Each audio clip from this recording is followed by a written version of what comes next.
Setiap anak yang lahir di atas dunia ini adalah ciptaan istimewa. Apa juga keadaannya, rupa, warna kulit, cukup atau tidak sifat anggotanya, adalah ciptaan terbaik yang Maha Esa. Insan yang sebaik-baik kejadian. Apa saja keadaannya. Anak-anak ini kemudiannya belajar memahami dengan memerhati di sekeliling mereka. Belajar, faham. Dan sekolah adalah tempat potensi mereka digilap. Dengan ilmu yang mereka perolehi, mereka gunakannya untuk hidup apabila dewasa nanti. Untuk memberi kebaikan kepada dirinya sendiri ataupun kepada orang lain. Sebab itulah kanak-kanak mesti diberikan hak dalam mendapat pendidikan. Tidak boleh ada kanak-kanak yang tercicir. Tak boleh.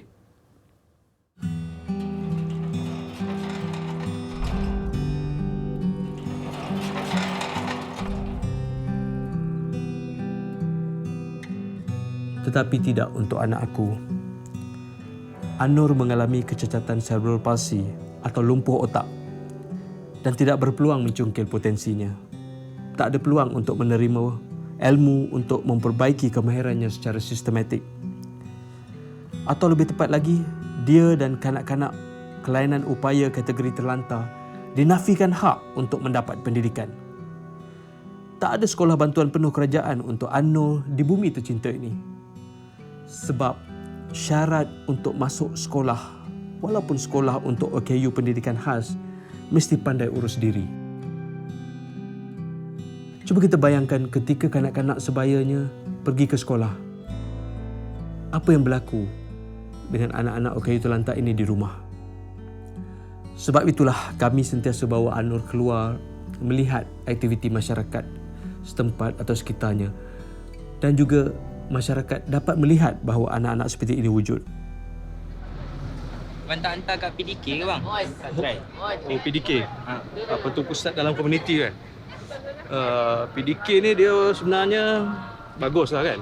Cuma dia ni terdiri daripada tenaga sukarelawan termasuk ibu bapa OKU. Jadi masalahnya ialah OKU ni dia ada berbagai kategori. Problem kita sekarang ni ialah kita ni bila sebut OKU je kita rangkumkan daripada semua tu sama je. Padahal OKU tu dia punya keperluan dia berbeza-beza. Kalau buta-buta lah. Kalau Down syndrome lah, autism. Cerebral palsy lain, dia tak boleh sama kan. Jadi keperluan dia orang ni berbeza-beza. Kalau hospital pula macam mana? Hospital ni dia ada fizioterapi, ada speech therapy semua kan. Tapi hospital ni dia pula seminggu sekali. Lepas tu sejam. Problem dia kat situ ialah hospital ni tempat orang sakit. Bukan Seminggu sekali sejam, maksudnya dalam dalam seminggu seminggu tu sejam je. Itu tapi dia ada masalah dia, itu tempat orang sakit, dia bukan sekolah. Sedangkan Anur ni dia lahir dan otak dia cedera. Bayangkan budak normal pergi sekolah biasa. 1 jam seminggu sekali. Boleh tak dia catch up kemahiran lah. Diorang pun pergi sekolah hari-hari juga. Dan lagi satu, kadang-kadang orang dia berubah-ubah kan. Sedangkan anak ni dia kita kena berkawan dengan dia. Buat Bagi satu mesra. bagi mesra. Baru dia bagi kerjasama, kata dia tak akan bagi kerjasama. Kat situlah pentingnya sekolah khas untuk anak-anak cerebral palsy ni. Anur ada kakak, Anissa. Cerebral palsy juga, tapi dah meninggal dunia kerana tersedak. Ya, kita faham tentang takdir, yang hidup pasti mati. Tapi, jika ada sekolah harian penuh kerajaan, anak-anak ini mampu dilatih untuk meningkatkan kualiti hidup mereka. Percayalah, dengan latihan di sekolah yang sistematik, peralatan yang mencukupi, serta tenaga pengajar yang profesional, tak mustahil anak-anak ini boleh memperbaiki nasib mereka. Aku pernah ke Kementerian Pelajaran cuba jumpa menteri. Tak ada appointment pun. Aku, isteri dan Anissa Anur cuba nasib bawa usul. Tak dapat jumpa menteri, tapi nasib baik dibawa jumpa Timbalan Menteri Pelajaran waktu itu. Dan beliau mengaku sukar untuk melaksanakan sekolah untuk anak-anak OKU terlantar ini sebab ia melibatkan dasar. Menteri itu simpati. Dia bagi sedikit derma. Ya, duit itu keperluan. Tapi setiap ibu bapa bertanggungjawab untuk menyediakan keperluan untuk anak-anak mereka. Duit, makanan dan pakaian. Tapi pendidikan mesti disediakan oleh pihak yang bertanggungjawab, pihak berkuasa. Kami seperti juga ibu bapa yang lain mesti bekerja untuk kelangsungan hidup yang kian mencabar ini. Mencari nafkah, sebab barangan keperluan mereka pun kena cukai. Tapi Anor tak dapat menikmati apa yang anak-anak normal lain dapat. Kami pernah mengembara sampai ke Beijing mengikuti program latihan dan rawatan di sana. Di sana, di bawah satu bumbung, anak-anak ini dilatih dan dirawat. Kalau ada di Malaysia sekolah harian kerajaan begini, aku yakin anak-anak OKU terlantar berpotensi untuk maju. Aktivitinya macam-macam untuk merangsang semula sel otak mereka yang cedera. Di sinilah mula timbulnya impian kami. Alangkah baiknya jika negara tercinta kita ini mempunyai sekolah khas, bantuan penuh kerajaan khusus untuk anak-anak OKU terlantar ini. Ya, kita ada macam-macam. Kita ada sekolah pintar, sekolah kluster, universiti pun banyak kan. Pusat serenti pun banyak. Tapi mengapa tak mungkinkah ada sekolah seperti yang dikatakan tadi? Latihan di hospital tak cukup. Dan banyak juga masalah-masalah lain yang berlaku yang mana keadaan di tempat awam yang tidak selamat untuk anak-anak ini. Contohnya macam insiden tandas ini.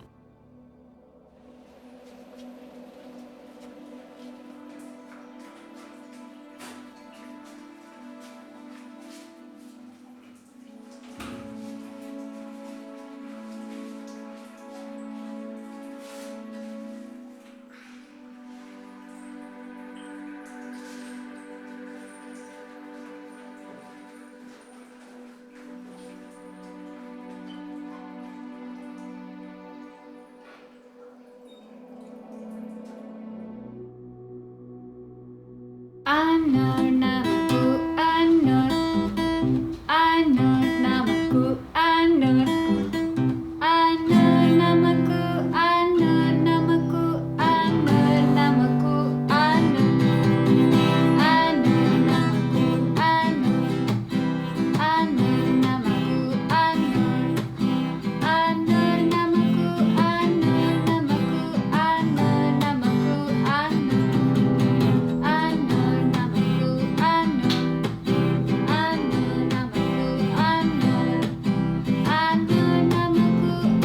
namaku Anor, Anor namaku Anor, namaku Anor, namaku Anor. Mungkin nampak macam tiada apa, tetapi aktiviti nyanyian sebegini, jika setiap hari diajar di sekolah, ia dapat membantu merangsang minda anak-anak ini. Nada bunyi ini, dia boleh memberikan isyarat kepada sel-sel otak mereka dan juga ia boleh membuat anak ini gembira dan peka dengan setiap nada ataupun apa-apa yang berbunyi, yang menghasilkan berbagai-bagai bunyi dan juga membuatkan mereka mengenal dan memahami. Kami sekeluarga pernah ke Parlimen, iaitu pada 2 Oktober 2013. Oh ya, 2 Oktober adalah Hari Cerebral Palsy sedunia. Kami walaupun menempuh halangan untuk sampai, tetapi berjaya juga menyerahkan memorandum meminta sekolah khas bantuan penuh kerajaan untuk anak OKU terlantar. Timbalan Perdana Menteri, Menteri Belia dan Sukan, Menteri Pembangunan Wanita dan juga banyak ahli parlimen tidak kira dari kerajaan atau pembangkang, semuanya dapat. Apa? Kau tanya sambutan mereka setakat ini? Boleh aku cakap setakat ini masih tak ada apa-apa. Dianggarkan setiap 1000 kelahiran bayi, 2 mengalami cerebral palsy. Dan di antara itu, ada golongan yang terlantar, tak mampu urus diri. Dan punca berlakunya cerebral palsy ini macam-macam. Faktor genetik sangat kecil, tapi banyak faktor luaran seperti lemas ketika lahir, jangkitan kuman, demam panas, demam kuning, meningitis atau ibu itu sendiri sakit ketika mengandung. Macam-macam. Atau maksud yang jelas ialah sesiapa sahaja boleh mendapat anak cerebral palsy. Aku pernah lihat semakin menurun potensi anak-anak ini. Ada yang tak mampu makan dan minum secara oral lagi, guna tiup. Ada yang ditebuk perutnya.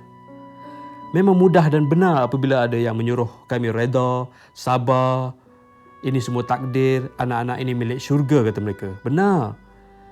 Tapi Tuhan juga memberi peluang untuk kita juga menempah ke syurga, iaitu dengan berbakti kepada mereka.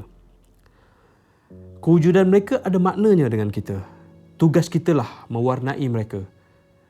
Seperti ibu bapa lain yang mahu anak-anak mendapat yang terbaik, begitu juga dengan kami. Habis tu kan, Abang rasa macam mana dengan budak OKU yang terbiar hari tu? Yang mana? Yang kes... Oh, yang tu. Yang terbiar tu. Ya, kita memang sedih lah kan peristiwa tu bila kita tengok ada anak OKU yang terbiar. Tapi kita tidak boleh terus, saya rasa lah, menyalah 100% menyalahkan ibu dia. Sedangkan betul anak ni dia tak ada tempat nak pergi. Tapi dalam masa yang sama ibu bapa ni dia kena survive. Dia ada anak lain yang normal, dia kena kerja macam orang lain kan. Tapi siapa nama budak tu? Firdaus kan. Firdaus ni tak ada orang nak jaga contohnya. Tapi kalau ada sekolah kan, ada sekolah khas untuk anak-anak macam ni, selesai masalah tu. Inilah perjuangan kita bersama sebagai rakyat Malaysia. Ketepikanlah fahaman politik, prasangka perkauman dan pertelingkahan yang pedih, melukakan dan merugikan. Kita ni insan yang dilahirkan penuh kemuliaan. Tak kira siapa kita, apatah lagi orang politik. Ada tugas besar lagi suci menunggu kita. Jangan jadikan negara ini pembunuh nombor 1 anak-anak OKU terlantar. Kita selalu bercakap tentang kesamarataan. Kesamarataan hak, jantina, kaum dan sebagainya, macam-macam. Tapi kita selalu terlupa tentang kesamarataan manusiawi itu sendiri. Macam kita yang normal dengan anak-anak begini, sekurang-kurangnya yang jantina lelaki perempuan ni, yang kita selalu laungkan perbezaan hak ini, mereka ni mendapat pendidikan. Tapi anak begini tak dapat pendidikan. Dinafikan hak untuk mendapat pendidikan berbanding dengan anak-anak yang normal. Sebenarnya kat sekolah lah mereka patut muncul di sekolah, bercampur dengan anak-anak lain supaya masyarakat sedar akan kewujudan anak-anak seperti ini. Baru mereka tak terkejut bahawa mereka ini wujud di dalam kelompok masyarakat kita. An-Nur, pintanya tak banyak. Anak-anak ini perlukan kepedulian, kasih sayang dan pembelaan dari kita semua. Pastikan tiada anak-anak yang tercicir.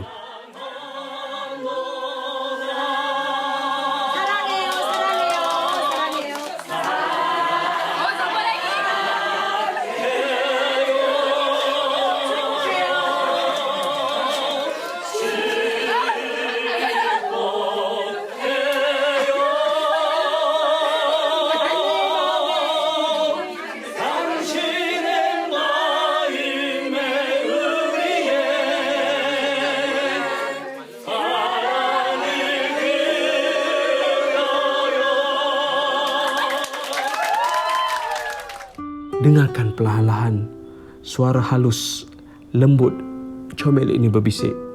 An-Nur nak sekolah. Lalu ku cari